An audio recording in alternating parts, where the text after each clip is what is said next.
इस वीडियो में हमको कैपेसिटर्स रिलेटेड कुछ स्पेशल थियरी स्टडी करना है और इन थियरीज में जो हम लोग फॉर्मूले स्टडी करेंगे, this formulae will be highly useful in solving the MCQs either in NEET examination और जेडबल एग्जामिनेशन। सबसे पहला जो थियरी हम डिस्कस करने जा रहे हैं वो है capacitance of a parallel plate capacitor which is partially filled with dielectric slab। तो इस डायग्राम में मैंने एक पैरेलल प्लेट कैपेसिटर ड्रॉ किया है। As we know, parallel plate capacitor consists of two metal plates. Shape of the plate can be square, it can be rectangular, it can be circular, any shape. So these are two metal plates arranged parallel to each other. Let A be the area of each plate and let D be the distance between the two plates. One plate is carrying positive charge and the another plate is carrying negative charge on the inner side. Outer side is connected to earth, जो हम लोग normal capacitance में use करते हैं। And direction of electric field between the two plates will be from positive to negative. Okay? तो ये जो पहले कैपेसिटर था तो उसमें पहले एयर मीडियम था। ये स्लैब पहले हमने इंट्रोड्यूस नहीं किया था। तो in the absence of this slab original capacity of this capacitor is given by the formula C equals to epsilon 0 A by D, because पहले यहाँ पे मीडियम क्या था, एयर, और एयर का डाइलेक्ट्रिक कांस्टेंट 1। तो ये होगा original capacity of the parallel plate capacitor in the absence of this slab. का मतलब जब ये स्लैब नहीं रखा था तो इनिशियल कैपेसिटी क्या था, C equals to epsilon 0 A by D। Epsilon 0 is permitted free space, A होगा area of the plate and D होगा distance between the two plates. फिर हम लोग ने इन दो प्लेट के बीच में ये स्लैब रख दिया और इस स्लैब का थिकनेस T है और इसका डाइलेक्ट्रिक कांस्टेंट K है। तो ये जो हमने डाइलेक्ट्रिक स्लैब रखा है उसका थिकनेस T एंड उसका डाइलेक्ट्रिक कांस्टेंट K। जैसे हम लोग ये स्लैब यहां पे रख देंगे तो इस स्लैब पे भी चार्ज इंड्यूस्ड होगा। तो ड्यू टू पोलराइजेशन यहां पे नेगेटिव चार्ज इंड्यूस्ड होगा on the left hand side और यहां पे पॉजिटिव चार्ज इंड्यूस्ड होगा। And the new capacity of the capacitor with slab is given by the formula C dash is equal to epsilon 0 A divided by D minus T plus T upon K। जितने भी symbols है उन symbols को देखो मैंने diagram में सब represent किया। तो ये होगा new capacity of this capacitor when the dielectric slab is inserted between the two plates. So what is the formula of new capacity? C dash equals to epsilon 0 A divided by D minus T plus T by K. So this was initial capacity without slab and this is new capacity with slab. ये जो denominator है उस denominator में if I take this T common from the two terms, इसमें से मैंने T common लिया तो I get D minus of T into bracket 1 minus 1 by K. This is taking T common. Now कुछ special cases, इस formula के कुछ special cases. Case 1 में if the slab is completely fill the space, का मतलब अगर ये जो स्लैब है ये स्लैब अगर ये पूरा स्पेस ऑक्यूपाई कर रहा है, अगर ये स्लैब पूरा स्पेस ऑक्यूपाई करेगा तो उसका जो थिकनेस होगा वो इस D के बराबर होगा। बिकॉज कंडीशन क्या है, slab is occupying the entire space and in this formula अगर D और T सेम होंगे, अभी आप ये कंडीशन यहां पे सब्स्टिट्यूट कर दो, तो अगर D और T सेम होंगे, if D and T are same, तो फिर ये टर्म हो जाएगा 0 बिकॉज D और T सेम है। तो यहां पे क्या बचेगा डिनोमिनेटर में T by K and this K will go in the numerator. तो एप्सिलॉन 0 A, एप्सिलॉन 0 A और एक ऊपर चला गया तो एप्सिलॉन 0 K बाई D। ठीक है, तो ये बनेगा formula when the slab is completely occupying the space. हमने क्या किया, इसमें D और T को इक्वल लिया तो ये 0 हो जाएगा, ये D हो जाएगा, K ऊपर चला गया। तो this is capacity of a capacitor when the dielectric slab occupies the entire space. और ये कैपेसिटी कंपेयर करो इसका एप्सिलॉन नॉट के टाइम्स हो गया, ठीक है। तो एप्सिलॉन नॉट नहीं, यहाँ पे कितना होगा, वो के टाइम्स होगा। तो इसको अगर हम लोग कंपेयर करेंगे तो ये वैल्यू कितना होगा, के टाइम्स। इसका मतलब न्यू कैपेसिटी हैज इंक्रीज के टाइम्स। वो कितने टाइम इंक्रीज हुआ, के टाइम्स इंक्रीज हुआ, ठीक है। ओके, अभी नेक्स्ट केस क्या है, if a conducting slab, conducting slab का मतलब अगर ये कंडक्टर होगा, पहले तो ये डाइलेक्ट्रिक था, डाइलेक्ट्रिक का मतलब इंसुलेटर। तो अगर ये स्लैब कंडक्टर का होगा का मतलब किसी मेटल का होगा, तो मेटल के लिए डाइलेक्ट्रिक कांस्टेंट के कितना होता है, इनफाइनाइट। तो अगर ये स्लैब कंडक्टिंग सब्सटेंस का है का मतलब अगर ये मेटल स्लैब होगा तो के बनेगा infinite. And if k is infinite, according to this condition, if k is infinite, ये हो जाएगा 0 because t upon infinity becomes 0. So what is left in the denominator? d minus t. So what is the new capacity? Epsilon naught a upon d minus t. तो ये होगा capacity का formula when the space, when the dielectric slab is conducting, का मतलब when k is infinite. So this is discussion of capacitance of parallel capacitor partially filled with dielectric slab.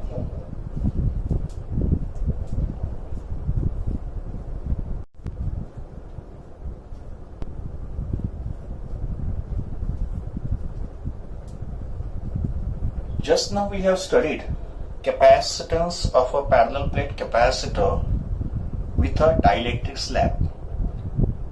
पर उस theory में parallel plate capacitor के अंदर उन्होंने सिर्फ एक ही स्लैब रखा था। हमारा जो नेक्स्ट थ्योरी है उसमें मल्टीपल स्लैब रखेंगे, का मतलब एक पैरेलल प्लेट कैपेसिटर है और उस प्लेट के बीच में हमने मल्टीपल स्लैब रख दिए। तो उस केस में कैपेसिटेंस कैसे फाइंड करेंगे, तो हमको कैलकुलेट करना है capacitance of a parallel plate capacitor with compound dielectric slabs, का मतलब मल्टीपल डाइलेक्ट्रिक स्लैब्स।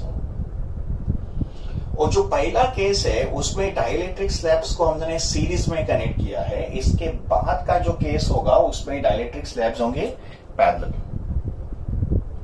तो consider one parallel plate capacitor. इसके दो प्लेट्स ऐसे थे, ये प्लेट 1 था और ये प्लेट 2 था, ऐसे प्लेट 1 एंड प्लेट 2। लेट d be the distance between the two plates. Okay, अभी इसमें हमने मल्टीपल डाइलेक्ट्रिक स्लैब रख दिए, n नंबर ऑफ स्लैब रख दिए। तो ये पहला डाइलेक्ट्रिक स्लैब है, इसका डाइलेक्ट्रिक कांस्टेंट K1 है, इसका थिकनेस T1 है। Then this is second dielectric slab whose dielectric constant is K2 and thickness is T2। फिर ये हो गया third slab, constant K3, thickness T3। ऐसे nth स्लैब जो होगा उसका डाइलेक्ट्रिक कांस्टेंट कितना होगा, Kn, थिकनेस कितना होगा, Tn। तो we have n number of slabs connected in series between the two parallel plates. एक सिंगल स्लैब के लिए कैपेसिटी का फॉर्मूला अभी हमने स्टडी किया। तो when parallel plate capacitor contains only one slab, capacity का फॉर्मूला क्या था, epsilon naught A divided by D minus T plus T by K। ये था कैपेसिटी का formula with just one slab. But यहां पे तो n नंबर ऑफ स्लैब्स है, तो n नंबर ऑफ स्लैब्स के लिए तो capacitor with n number of slabs in series. तो न्यू कैपेसिटी का फॉर्मूला होगा epsilon naught A divided by D minus, अभी यहां पे जो T होगा ये सिंगल T तो होगा नहीं, इसका मतलब यहां पे जो थिकनेस होंगे वो सब थिकनेस ऐड हो जाएंगे। यहां पे T क्या है, thickness of the slab, but first slab का थिकनेस T1 है, सेकंड का T2 है, थर्ड का T3 है, तो ये सब थिकनेस ऐड हो जाएंगे यहाँ पे। तो इन प्लेस ऑफ T हम लोग यहाँ पे क्या लिखेंगे, T1 plus T2 plus T3 up to Tn। तो ये जो T है ना ये एडिशन से रिप्लेस हो गया। सिमिलरली अगर ये T एडिशन से रिप्लेस हो गया तो ये जो T बाई K है ना वो भी एडिशन से रिप्लेस होगा। तो पहले स्लैब के लिए क्या लिखेंगे, T1 upon K1, second slab के लिए क्या लिखेंगे, T2 अपॉन K2, थर्ड के लिए क्या लिखेंगे, T3 अपॉन K3 और n के लिए Tn अपॉन Kn।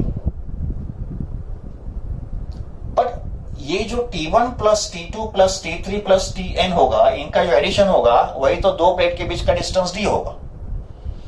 इसका मतलब T1 plus T2 up to Tn is nothing but distance d। तो ये जो ब्रैकेट है ये d के बराबर हो गया, तो फिर d माइनस d हो गया 0, तो ये टर्म चला गया। तो what is the final formula? C equals to epsilon 0a divided by T1 upon K1 plus T2 upon K2 up to Tn upon Kn।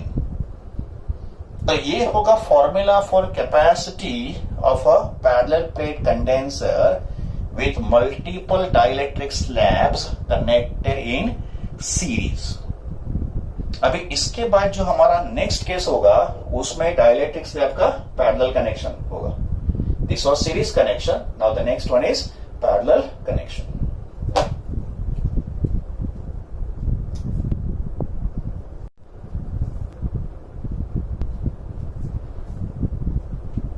Okay, अभी जो सेकंड केस है उसमें डाइलेक्ट्रिक स्लैब का पैरेलल कनेक्शन है।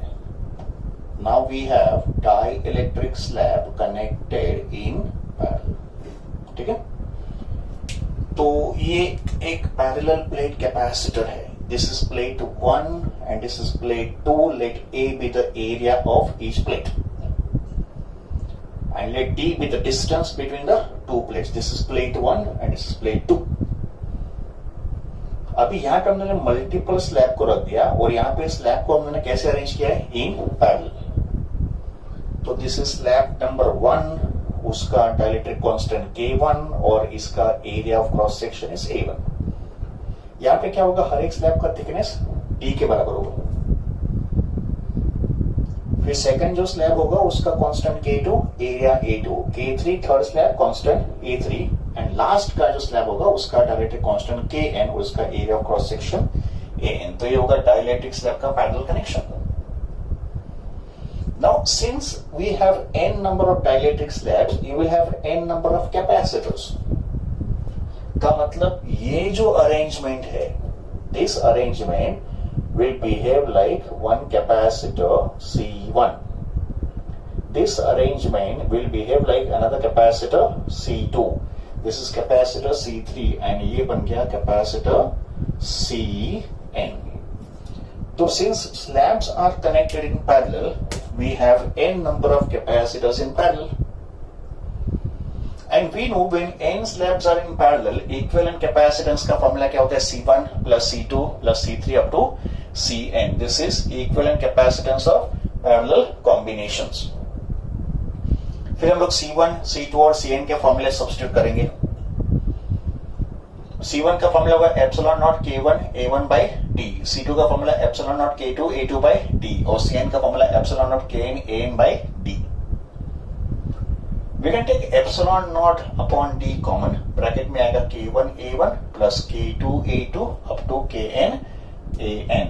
तो ये होगा capacitance of a parallel plate capacitor with n number of dielectric slabs in parallel। तो अगर स्लैब्स पैरेलल में होंगे कैपेसिटी का फॉर्मूला ये होगा epsilon not upon D K1 A1 plus K2 A2 up to Kn An। This is parallel combination of dielectric slabs।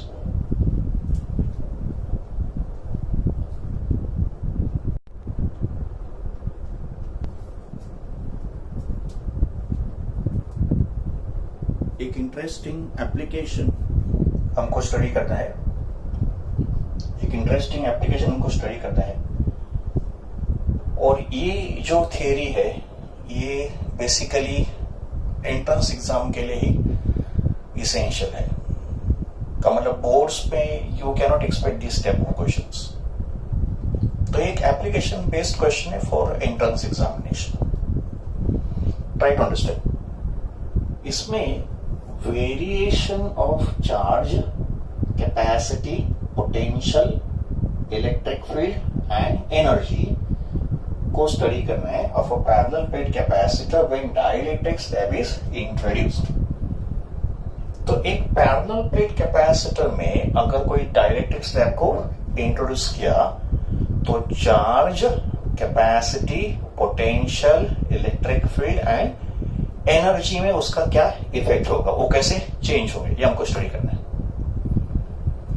तो try to understand this topic and अगर एक बार समझ में नहीं आ रहा है तो फिर आप उसको रिवाइंड करके 2-3 बार देख लो इस वीडियो को, इस पर्टिकुलर टॉपिक को, बिकॉज इस टॉपिक का अंडरस्टैंडिंग इसेंशियल है. You can expect MCQs in JW और नीट एग्जामिनेशन. इसमें हमने एक पैरेलल प्लेट कैपेसिटर कंसीडर करना है and this capacitor is charged with help of this battery. Let Q be the charge on the parallel plate capacitor. When I say Q be the charge on parallel plate capacitor का मतलब एक plate पे positive charge होगा, दूसरे plate पे negative charge होगा, जो capacitor का थियरी है. Let A be the area of each plate and let D be the distance between the two plates. Initially suppose दो प्लेट के बीच में एयर मीडियम है तो एयर का डाइलेक्ट्रिक कांस्टेंट कितना है, 1. और इस कैपेसिटर को चार्ज करने के लिए जो हमने बैटरी कनेक्ट किया उसका पोटेंशियल V है. तो इनिशियल पैरामीटर्स हम लोग स्टडी करते हैं when the dielectric slab is not introduced, का मतलब when the air is present between the two plates, initial condition. तो चार्ज कितना है प्लेट पे, Q. सरफेस चार्ज डेंसिटी कितना होगा दोनों प्लेट का, सिग्मा. सिग्मा क्या होता है, charge upon area.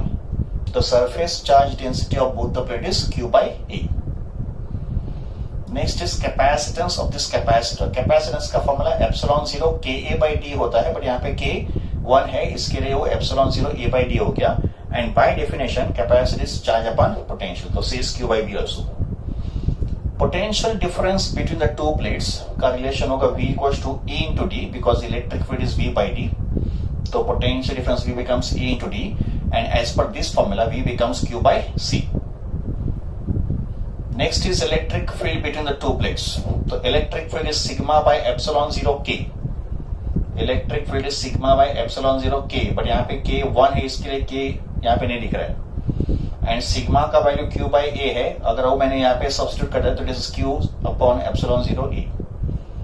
And energy stored in a charged condenser U is half CV square या half Q square by C या half QB. We have seen this formula in earlier section also. अभी हम लोग क्या करेंगे, dielectric slab को introduce करेंगे. तो एक डाइलेक्ट्रिक स्लैब इस दो प्लेट के बीच में रख देंगे और स्लैब जो है ना ये पूरा स्पेस ऑक्यूपाई कर लेगा. पर इसमें भी हमारे पास दो केस होंगे, का मतलब डाइलेक्ट्रिक स्लैब तो इंट्रोड्यूस कर दिया और ये जो बैटरी है उसको रिमूव कर दिया पहले केस में. तो पहला केस क्या है, डाइलेक्ट्रिक स्लैब इज इंट्रोड्यूस, यहां पे हमने स्लैब रख दिया और बैटरी को डिस्कनेक्ट कर दिया. और सेकंड केस में स्लैब रखा है पर बैटरी को भी हमने कनेक्टेड रखा है, तो मतलब बैटरी को हमने डिस्कनेक्ट नहीं किया. तो we have two cases, slab introduce but battery remove, slab introduce but battery remains connected. बच्चों एक बात को ध्यान रखना है, अगर ये कंडीशन दिया है इलेक्ट्रोस्टैटिक्स में, कैपेसिटर में, बैटरी को आपने रिमूव कर दिया, बैटरी को रिमूव किया का मतलब चार्ज कांस्टेंट, बैटरी को रिमूव किया का मतलब चार्ज कांस्टेंट, ये याद रखो. एंड अगर बैटरी रिमेन्स कनेक्टेड का मतलब V will remain same, because battery क्या कर रहा है, पोटेंशियल डिफरेंस सप्लाई कर रहा है.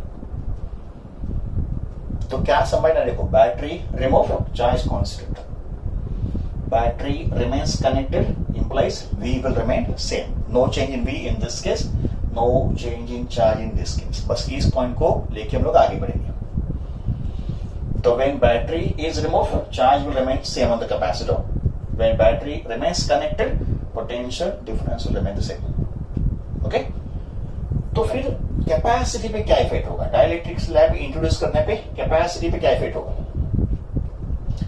Now we know that as per this formula, capacity is directly proportional to K because यहाँ पे K भी है. और डाइलेक्ट्रिक स्लैब इंट्रोड्यूस करने से एप्सिलॉन 0 A और D में तो कुछ फर्क हुआ नहीं.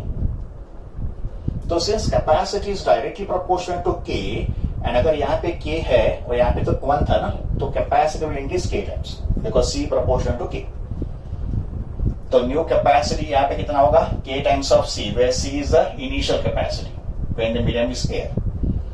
वैसे यहाँ पे स्लैब इंट्रोड्यूस करने से और बैटरी कनेक्टेड होने से capacity will increase k times. तो दोनों केस में कैपेसिटी k टाइम्स इंक्रीज होगा when the dielectric slab is introduce. Charge पे क्या इफेक्ट था, यहाँ पे तो चार्ज सेम होगा बिकॉज बैटरी रिमूव कर दिया, और यहाँ पे charge becomes k times of initial charge. का मतलब पहले चार्ज अगर q था, अभी कितना हो गया k times of q, where k is a dielectric constant. यहाँ पे चार्ज k टाइम्स q हो गया। देखो उसका क्या थ्योरी है, कैपेसिटी का फॉर्मूला है q बाई v, ठीक है, एंड यहाँ पे पोटेंशियल तो सेम है। तो अगर पोटेंशियल सेम है तो we can say c proportional to q, and अगर c k टाइम्स हो रहा है तो चार्ज भी k टाइम्स c इंक्रीज होगा, because in this case c and q का डायरेक्ट प्रोपोर्शन होगा बिकॉज v तो सेम है, ठीक है। Okay, now potential. पोटेंशियल के ऊपर यही लॉजिक अप्लाई करेंगे। यहां पे तो पोटेंशियल सेम होगा बिकॉज बैटरी अभी भी कनेक्टेड है। इस केस में new potential becomes v by k, का मतलब ये जो पोटेंशियल डिफरेंस होगा दो प्लेट के बीच का वो v बाई k होगा, where v is the initial potential. इसको आप कैसे एक्सप्लेन करोगे, वापस ये थ्योरी अप्लाई करो, c equals to q by v। यहाँ पे चार्ज तो सेम है, चार्ज तो चेंज हुआ नहीं है, तो अगर चार्ज सेम है तो c और v का देखो इनवर्स प्रोपोर्शन हो गया। तो अगर c k टाइम्स इंक्रीज हो रहा है तो v जो है ना वो k टाइम्स डिक्रीज होगा, बिकॉज c और v का यहाँ पे इनवर्स प्रोपोर्शन है, बिकॉज q सेम है। तो new potential is v by k, और यहाँ पे तो पोटेंशियल सेम होगा बिकॉज बैटरी कनेक्टेड है। इलेक्ट्रिक फील्ड या इलेक्ट्रिक इंटेंसिटी भी कैसा होगा, देखो इलेक्ट्रिक फील्ड का फॉर्मूला क्या है, epsilon sigma by epsilon not, ठीक है। पर यहाँ पे k भी है ना, बिकॉज यहाँ पे तो k1 था, बट यहाँ पे तो k होगा। तो we can say electric field is inversely proportional to k, and अगर electric field inverse proportional to k है इन दिस केस, बिकॉज यहाँ पे तो चार्ज सेम है ना, बिकॉज सिग्मा भी रिमेन सेम। अगर चार्ज सेम होगा तो सिग्मा भी सेम होगा, तो अगर सिग्मा सेम होगा तो E will be inversely proportional to k first case में। तो इनवर्स प्रोपोर्शन है तो नया इंटेंसिटी कितना होगा, E बाई k। बट यहाँ पे तो इलेक्ट्रिक फील्ड में भी कुछ असर नहीं होगा। इसको हम लोग कैसे प्रूव करेंगे, देखो इलेक्ट्रिक फील्ड पे क्यों चेंज नहीं हुआ है, बिकॉज यहाँ पे देखो चार्ज k टाइम्स इंक्रीज हुआ है ना, चार्ज k टाइम्स इंक्रीज हुआ, और यहाँ पे तो k था ना डायरेक्टली कांस्टेंट k, तो यहाँ पे k आ गया, इधर भी k आ गया, बिकॉज चार्ज कितना था यहाँ पे k क्यूब, तो ये k और ये k कैंसिल हो गया, तो electric field remains the same. Okay, now energy के लिए आप इन तीनों में से कोई एक फॉर्मूला यूज कर दो। अगर Q सेम है, देखो केस 1, अगर Q सेम है और पोटेंशियल समझो 1 बाई k हो रहा है, तो फिर एनर्जी भी 1 बाई k हो जाएगा। ये हो गया इसका थियरी, ठीक है। और इसको कैसे प्रूव करेंगे, देखो अगर इसको प्रूव करना है तो यहाँ पे तो V सेम है, ठीक है ना। तो अगर V सेम है तो we can say U proportional to Q, और यहाँ पे Q बन रहा है k टाइम्स। तो अगर Q k टाइम्स है और V तो सेम है ना यहाँ पे, तो Q अगर k टाइम्स हो रहा है तो फिर एनर्जी भी k टाइम्स होगा। तो ये होंगे effect on various values when dielectric slab is introduced under two cases: slab introduced but battery removed, and slab introduced but battery still remains connected. I hope you have understood this topic well.